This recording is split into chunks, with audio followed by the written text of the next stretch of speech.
Okay, there are three questions.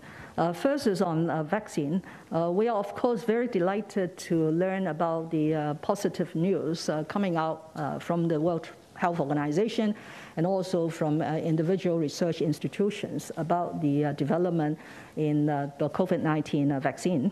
As the Secretary for Food and Health has mentioned many times, and we have got the money from the Finance Committee within some time ago. So we have enough money to procure vaccines to safeguard the health of the Hong Kong people. It's on a dual track. One is we have joined the international arrangement, the COVAX. The other is we have been discussing, negotiating, and signing advance purchase agreements with some of these research and companies and drug production companies. But I'm not supposed to give you the details. That is to be preserved, to be kept on a confidential basis.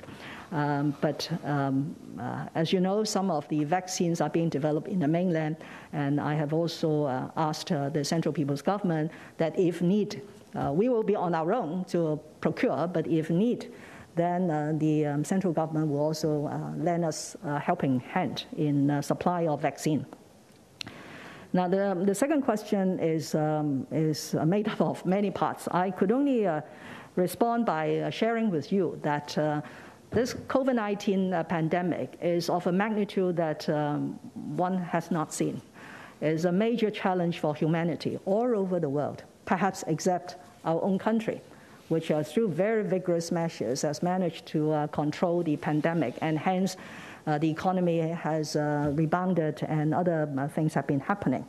So as far as Hong Kong is concerned, we continued in a very vigilant manner to fight the epidemic and also to introduce various measures that are necessary. This morning, I have described to you how we will step up testing on a mandatory basis and also on a target group basis. I've also given you a preview that later today we will announce measures to tighten the social distancing measures in order to control the spread of the disease, especially in light of this big cluster arising from the dancing horse. If our experts and our evidence, or whether it's local or international, clearly show that there are more effective means to do it, or we need to adjust our measures, then of course we will do it. But I just want to give the Hong Kong people a general sit-rep of where we stand. Globally, we have to look at it globally because this is a global pandemic. Hong Kong is not doing bad at all. Okay? There are several indicators of how a territory or a country is handling this COVID-19 pandemic. One is the confirmed cases per 1 million population. The other is the deaths per 1 million population. And the third is the tests per 1 million population. If one look at all those international statistical compilations, you will realize that Hong Kong is not doing bad at all. So let's have confidence in ourselves that by putting in our best efforts, by government taking the lead, and by individual citizens playing their part, this is still the time for avoiding close contact. This is still the time for not going into high-risk places.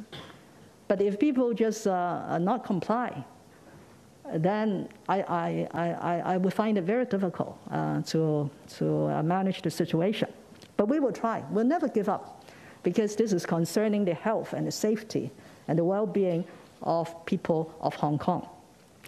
Now, the third question, if I may correct you, I'm not consulting Beijing on the policy address. I am compiling my own policy address as the chief executive of the Hong Kong SAR. But it is clear to everyone that if we want our economy to bounce back, there is no better place than the mainland of China for us to tap into, because other parts of the world are still struggling with the pandemic and with high unemployment, with economic slowdown, and so on. So a couple of months ago, I have put to the central government a list of issues that I feel are important to help Hong Kong's economy to revive.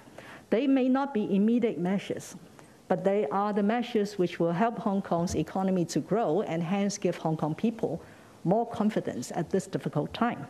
So consulting Beijing was on those individual measures that the Hong Kong SAR chief executive have put forth. It's not on the policy address. I don't think they have any interest in other things which concern maybe livelihood and others. Now, to answer your final thing about whether I would continue to hear from the people, I would say that with a more rational legislative council, it actually provides a much better platform for myself and my senior officials and my departmental colleagues to be engaged with the legislative councillors on issues of mutual concern.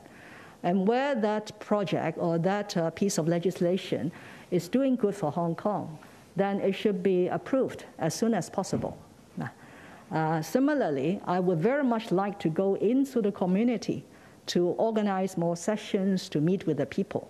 But you would remember what has happened since June last year. Whenever there was any news about the chief executive going to this place, there will be on the social media this mobilization of the rioters to meet me. So now that with the national security law, law and order has been restored, chaos has been replaced by peacefulness, I am very willing, very ready to go to meet the people of Hong Kong. 多謝大家。